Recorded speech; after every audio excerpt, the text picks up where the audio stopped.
Now, they came up with agenda item 8. And if there's any agenda item on the City Council calendar that I understand, it's agenda item 8 from the Open Space and Parkland Preservation District. And we always hear, especially Marcia McLean, tell us, well, she hates the idea that people might turn around and put out bad information. And so I just thought it's amazing that right there on the City Council agenda, it talked about creation of an open space district. And we don't have an open space preservation district. We have an open space and parkland preservation district. It was built predicated on the fact that every piece of property in Santa Clarita is within 3 miles of a park or open space. And every park is part of that district, and every open piece of open space is part of that district. And they said the objective of the district is to facilitate the purchase and preservation of undeveloped land in and around the city of Santa Clarita. And that's not entirely true, because when that district was formed, it was formed with the idea that 10% of the land purchased with that money could be used for active parkland. And would anybody in the audience like to estimate the amount of acreage that have been purchased so far for active parkland? 0. Perfect answer, right? And this is particularly a little bit annoying when we got guys coming into the council meeting regularly and saying, we'd like to have a BMX track here in Santa Clarita. And they've been promising them in the parks master plan for 10 years to do that, and they can't find the money or the land to do it. Anyway, the original open space and parkland assessment district rate was $25 per benefit unit. And the property owners authorized an increase of $1 per year for 30 years. And the district sunsets in 30 years, goes away. Okay?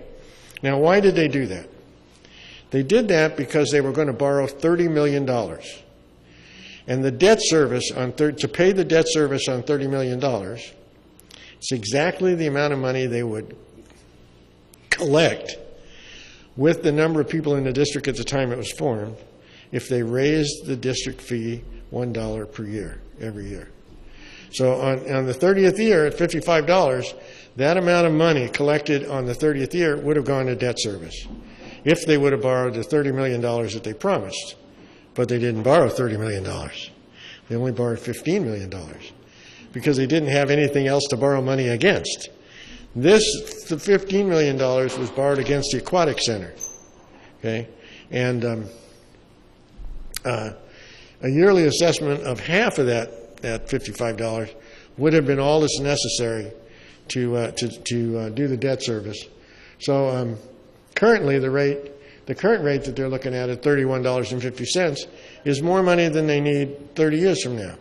Plus, the number of people in the district are expanding. Every time they do an annexation and bring more property owners into the city, well, the number of people contributing goes up as well. So they're getting more money than actually they said. So maybe it would be good if they if they had to buy something, if they had the money to buy it outright and not incur debt. Well, they already incurred the debt. Right. You mean if they have more money now? More, they could buy something and not have to borrow. Yeah, I understand. Well, you know what? In one respect, they've done a really, really great job in leveraging the money. So what they've done is they've gotten together with other agencies. They've gotten grants. They've gotten together with the Mountain Conservancy. They've got Santa Monica Mountain Conservancy. They've gotten involved with a lot of other people. And when they buy property, it's not normally only with open space money. It's with open space money plus other monies that they had. And I don't mind if they say we need more money to go purchase land and have money on hand. But what I mind is that we haven't been told the truth. We were told initially we would buy active parkland as well. They haven't made any attempt to buy any active parkland. And I've asked the question, okay, if you keep raising this fee year after year, and in 30 years there's a surplus, what happens to money? Because we're going to sunset in 30 years. And all I get told is, don't worry about it. Well, okay, I won't worry about it. But Then, if you want to add insult to injury, 2 council meetings ago, they refinanced the existing open space and preservation district bond debt and claimed this is really a great thing for everybody. We're going to save an additional $2.3 million. It was unanimously approved. So here they come again. Two council meetings later, the staff borrows half the amount of money that they originally proposed. They don't use the money as planned. They refinance to save $2.3 million. They're currently collecting more than they need to pay the debt, because if you read the staff report, it sounded like if they didn't raise the fees, they'd have debt that they couldn't pay for. And now the city wants more money. So they got up to answer my questions, and they basically said, yeah, you're right, but we want the money. Exactly like what you're saying.